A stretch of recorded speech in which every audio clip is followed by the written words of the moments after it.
That's The song itself is 6 out of 10, but the intro is 10 out of 10. The intro's 10 out of 10. I'd give the song a little bit more because because the pre-choruses and all are. It's like I'm with you. It's a fucking bananas good song. It's really a chorus in that song. Barracuda. Then it stops. It's not really a chorus. No, not really. No, it doesn't have a chorus. It has a repetition of the riff. That's Roger Fisher, who was a founding member of Heart, and also Jesus. I mean, the vocals in that. I'll go back. Heart obviously became a little bit more poppy. I don't mind that because I still love stuff like Bad Animals that Alone is on, and There's the Girl, the real 80s stuff. But this actually, Roger Fisher was still in the band around. He was, yeah. But he's a really, really good guitarist. And I mean, everyone knows the two girls from Heart, but you give a little bit of respect to Roger. He's a good guitarist. And honestly, you speed that up, that's a metal riff. But that's also been one of those songs that feels like it's been around forever, and everybody knows it. Yeah, it's one of those classic riffs. Again, they're not the biggest band in the world by far, but they had this one banger. It's like Rock You Like a Hurricane or something, you know what I mean? Yeah. Where it's the thing about Heart is, by the time they were releasing big songs in the 80s, they had put some serious work in the 70s in rock. Yeah. In classic rock. And even, that's like, they have really kind of funky stuff like Magic Man and stuff like that. They're real, coming out of the Woodstocky kind of era, a little bit after that, but just enough to maybe Roger had heard or knew of metal and coming up with Black Sabbath, maybe, I don't know. I think people might be into this. Yeah. This is there's onto something here with a bit of a chuggy distortion riff. But listen, Barracuda by Heart. Everyone knows them for Alone. They know them for loads of songs from Heart. But this is one of their earliest examples of just. It's a little bit slow, so I always play it a little bit sped up. Push it a bit. Push it a little bit and keep it in the same key. So, keep it in the same pitch, and you need to get the crowd going. But that's a metal riff, if you ask me. It's a Sabbath song. Who's your next one? My next one is, who have I got next? I've got South of Heaven by Slayer. Oh, yeah. Oh. I obviously thought about doing Rain and Blood, but start of the song sounds like a ritual. I don't think when I thought back to Slayer songs, I thought about Rain and Blood, but I don't think the intro to Rain and Blood. Like, well, it's great. It misses the impact that South of Heaven has. South of Heaven. Well, it has two intros. It has an intro, which isn't the riff. Yes. And it is brilliant. Yeah. And it does have. But it doesn't get straight to it. I sometimes used to play the full intro in a club. Just to get people knowing what was going on. And it'll actually fill the floor before the riff even kicked in. The problem a lot of the time I found with playing Rain and Blood is that if you're going to do the full proper intro without cutting into the feedback, you would only have 30% of the people that would understand what the fuck is coming next. Yeah, you could lose some people. And people would just go to the bar or whatever. Simple fuckers. Yeah, exactly. For me... that's not fair, but it's true. My favourite... It's a weird one. My favourite Slayer song is Dead Skin Mask. But the intro is whatever. It's fine. But it's not. It's not this. Dead Skin Mask is a real song. But it's not this. Do you know what I mean? Like, South of Heaven has that... It has that classic kind of thrashy metal feel where they start bringing in like acoustic and Spanish guitars to offset what is coming next. You know? Yeah. Like Angel of Death has its great intro and blah, blah, blah, but it's too obvious. Yeah. There's something about South of Heaven that the minute you hear that, I love the intro. It sounds kind of like honestly, it sounds like a creepy ritual. Yeah, it sounds like a fucking Hammer horror movie in musical form. The song itself is fucking outrageous. There's nobody can say, like, I'm a Slayer fan, but I'm not one of these uber Slayer fans that thinks everything they ever release is amazing. I think you could fit the best of Slayer on one disc and it's fine. We will do another podcast on fans.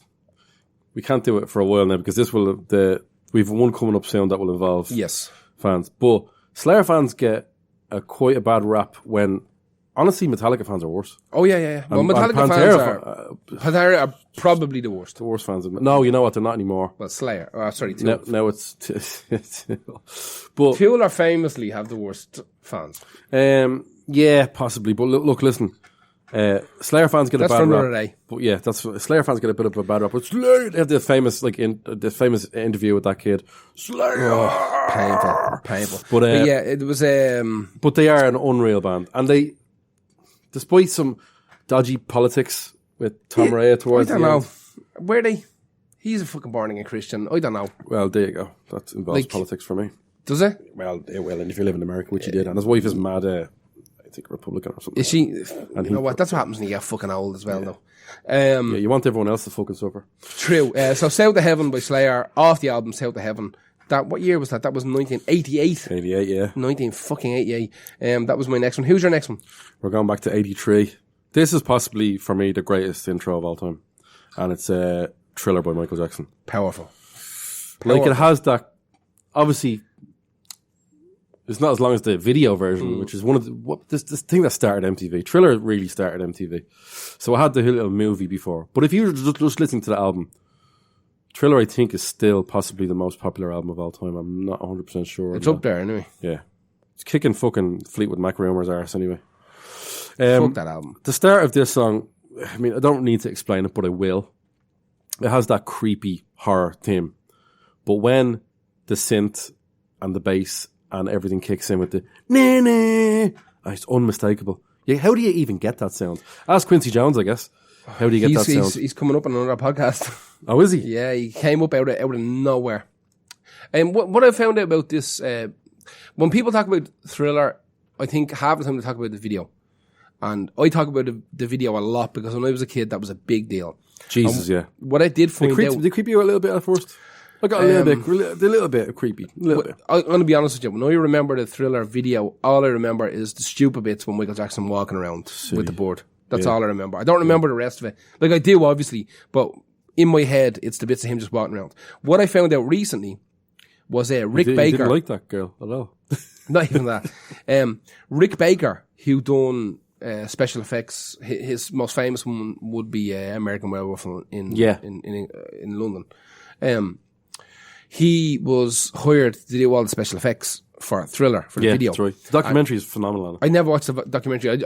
Actually, he was on, of all things, the Joe Rogan podcast a while ago. Was he? Yeah, and he gave a fantastic fucking It must have been good for Joe Rogan to take a break from pretend centrists. Yeah, and libertarians. Yeah, must have been good for him to take a little break from them.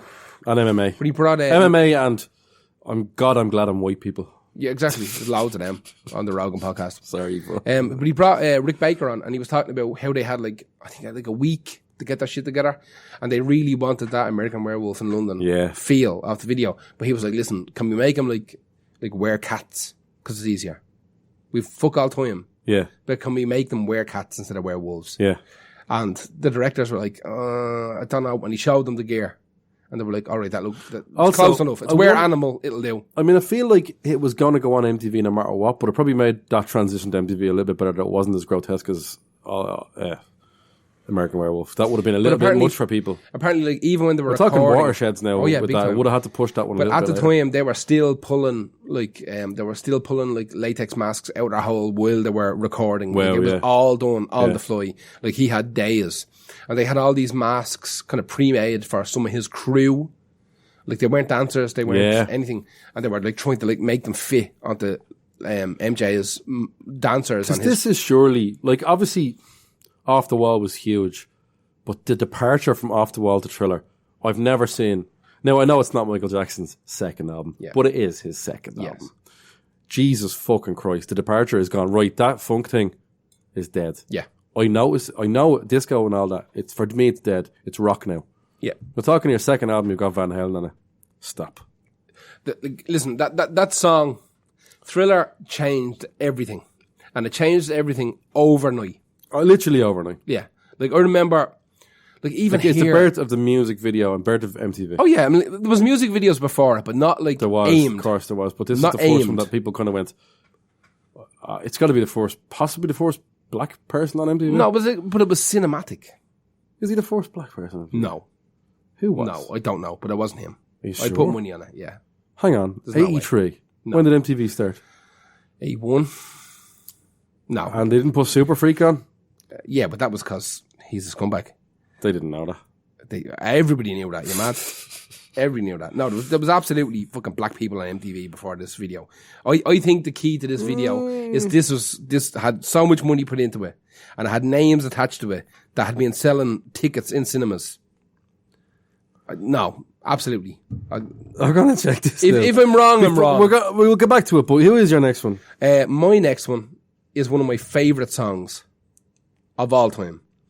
And this is one of the intros. Sorry, I'll stop you there. It's Billie Jean. So, yeah, it is him. Billie Jean? Yeah. But it's not Thriller. No. So we were about right. Fuck off. It's Michael Jackson. We were about right. We were about right. Oh, stop. We were about right. Of course it's Billie Jean, not fucking Thriller. But yeah, I knew he was the first accepted. Was he black though? He was white enough to get onto MTV, basically. I mean, they probably just, he whatever pills he was taking hit the right ratio for MTV to let him on. Yeah. The I think it was. Apparently it was, yeah. Sorry, go on anyway. We're going to see your favorite, one of your favorites? Probably my favourite intro of all time. Right. Well, that was my one, so this is your one. Wu-Tang Clan Ain't Nothing to Fuck With. Oh, it's great. It's, lads, listen, you have your headphones on at home, okay? You're listening to the Lost Art podcast. You're having a little bit of crack listening to me and Helmet talking absolute nonsense about music. It's fun, But at the same time, like in real life, this song is waiting there for you to press play on. And not only that, you don't even have to go looking for it. Like, there's a link you can click that you clicked on to listen to this podcast. There's a link there.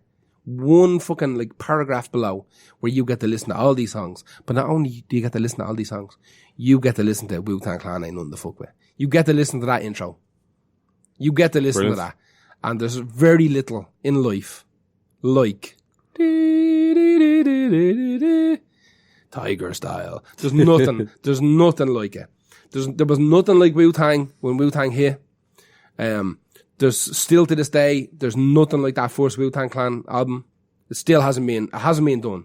It hasn't been ran into the ground like thrash metal or kind of pop rock or fucking indie or rock and roll. It hasn't been run into the ground because nobody in Were they the first ones to start using movie samples? Not really. No, but they would have been one of the first to reasonably popularize it.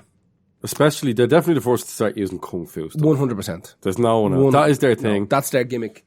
What's interesting about Wu-Tang is that they are linked to our first entry on this podcast with Rage Against the Machine. They only really got very popular when they went on tour with Rage Against the Machine. They were very popular with black folks in America off the first album. Black folks. That's a weird thing to say. And they say it themselves. You watch Of Mics and Men, the 4-part documentary, they say it themselves. They were very, very popular with black folks in America who were going to hip hop clubs and all this kind of malarkey. Yeah. But it was they made an absolute 100% guaranteed decision when they were offered the Rage Against the Machine tour. They said, "We have to do it, lads. We fucking have to do it." Yeah. Like, that's good for everybody. That's 1993. Off the album Enter the Wu-Tang, the 36 Chambers. They never quite hit that album again. Well, no, they didn't. They absolutely, they never got near it. They had moments in their previous albums. But you'll find that with almost a lot of artists in general. It's okay to never hit the first album because how long you've got 10, 15 years to write your first album.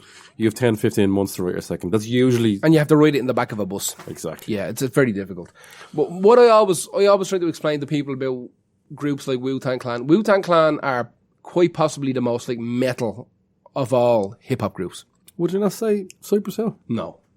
Cypress Hill had time and they were in their own kind of jurisdiction doing it. And you're dealing with a 3/4 piece with Cypress Hill. Wu-Tang Clan was at least 10 members at any given time. And the whole idea was it was to be a collective. Wu-Tang Clan kind of broke the mold when it came to record deals. So they decided Imagine having to get them into dependent recording deal. Yeah, well, they probably batted at least 2 temps. Well, the whole idea with Wu-Tang was that Wu-Tang Clan was almost of necessity. Yeah, that they all knew that they were good enough to have their own solo careers, and that was always the idea. How many were in the band at 10. That stage? You know what? They're not all going to get on. They did, but like what I'm saying is, there's going to be times where you're like you said, they knew they could have solo careers, and if you couldn't be around, 10 people can't be around each other. Well, here's what's interesting about Wu-Tang, right? You've got RZA, GZA, and ODB. Okay, yeah. They were all relatives. They were all cousins. Okay, so there's your power your trifecta of power to begin with. Yeah. Now, every